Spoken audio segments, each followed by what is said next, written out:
Tihar jail నుంచి bail పై బయటకు వచ్చి కవిత ఎక్కడ నోరు విప్పకుండా గుట్టుగా ఉంటున్నారు. వడ్డీతో సహా తిరిగి చెల్లిస్తానని బెయిల్ వచ్చిన రోజు తీహార్ జైలు గేటు దగ్గర ప్రత్యర్థులకు వార్నింగ్ ఇచ్చిన కవిత ఆ తర్వాత మాత్రం కిమ్మనకుండా అన్ని మూసుకొని ఇంట్లో కూర్చున్నారు. బీఆర్ఎస్ లోని అత్యంత ముఖ్యమైన వ్యక్తులు ఇచ్చిన సమాచారం ప్రకారం కేసీఆర్ కవితకు సీరియస్ వార్నింగ్ ఇచ్చారట. మళ్ళీ తనని కలవడానికి రావద్దని, తనతో మాట్లాడవద్దని కేసీఆర్ తన కూతురికి కరాఖండిగా చెప్పేశారట. అంతేకాదు ఇంట్లో నుంచి బయటకు వచ్చి అతివాగుడు బాగోదని కూడా కేసీఆర్ కవితకు తెగేసి చెప్పాడట. కవిత ఢిల్లీ లిక్కర్ కుంభకోణంలో ప్రధాన నిందితురాలిగా సిబిఐ, ఈడీ కేసులు ఎదుర్కొంటున్న నాటి నుంచి కేసీఆర్ రాజకీయంగా అడ్డంగా ఇరుక్కుపోయారు. కవిత చేసిన పనికి బీజేపీ వాకిట ముందు కేసీఆర్ మోకాలు వేయాల్సి వచ్చింది. బీజేపీ తన ఎమ్మెల్యేలను కొంటుందని స్ట్రింగ్ ఆపరేషన్ చేసి మరి బిఎల్ సంతోష్ తో పలువురిపై కేసులు పెట్టేంత సాహసం చేసిన కేసీఆర్ కవిత ఎపిసోడ్ తర్వాత నోటికి కుట్లు వేసుకుని కూర్చోవలసి వచ్చింది.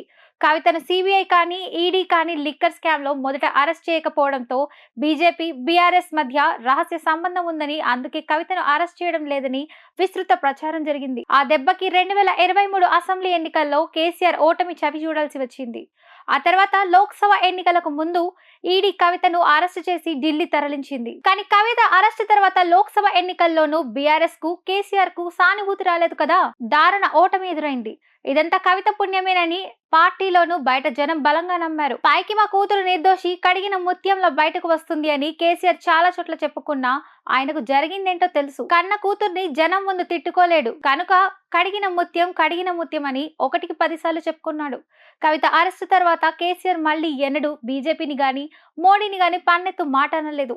అలాంటి సాహసం ఎక్కడ చేయలేదు. బీజేపీ అధిష్టానానికి మధ్యవర్తుల ద్వారా రకరకాల సమాచారాలు పంపించాడు. ఎన్ని రకాలుగా ప్రాధేయపడాలో అన్ని రకాలుగా కేసీఆర్, మోడీ, అమిత్ షాలను ప్రాధేయపడ్డారు. ఏం కావాలన్నా ఇస్తాను, తన కూతుర్ని వదిలిపెట్టాలన్నారు. తన వ్యవహార శైలికి భిన్నంగా ఎన్నో రాజకీయ ప్రతిపాదనలను బీజేపీకి పంపారు. ఈ లొంగుబాటుకు కారణం తన కూతురు కవితనేనని, ఆమె లిక్కర్ స్కామ్ లో ఇరుక్కోకుండా ఉంటే తనకి రాజకీయంగా ఇన్ని సమస్యలు వచ్చేవి కాదని, ఇంత దారుణ ఓటమిని చవి చేసేవాడే కాదని కేసీఆర్ అభిప్రాయానికి వచ్చాడు. కవిత ఈడీ సిబిఐ కేసులో అరెస్ట్ అయి 5.5 నెలలు ఢిల్లీ తీహార్ జైల్లో ఉన్న ఒక్కసారి కూడా కేసీఆర్ ఢిల్లీ వెళ్లి కూతుర్ని చూడలేదు. జైల్లో ఉన్న సమయంలో ఆరోగ్యం బాగోక కవిత హాస్పిటల్లో ఉన్న సమయంలో కూడా కేసీఆర్ ఢిల్లీ వెళ్లి ఆమెను చూడలేదు. ఆ విషయంలో కవిత చాలా బాధపడి కేటీఆర్ దగ్గర ఆవేదన వ్యక్తం చేసినప్పటికీ కేసీఆర్ తన పట్టు వీడలేదు. ఢిల్లీ వెళ్లి కవితను చూడలేదు.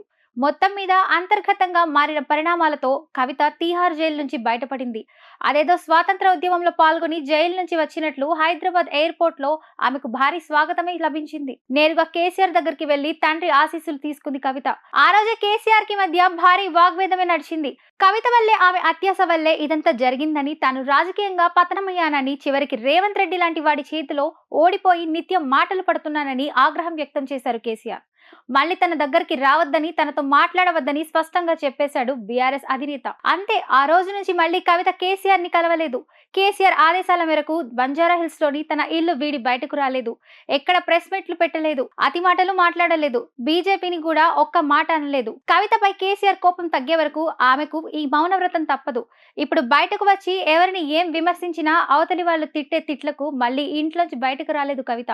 అందుకే కేసీఆర్ సూచన మేరకు కొన్నాళ్లు మౌనంగానే ఉండాలని డిసైడ్ అయింది ఆమె.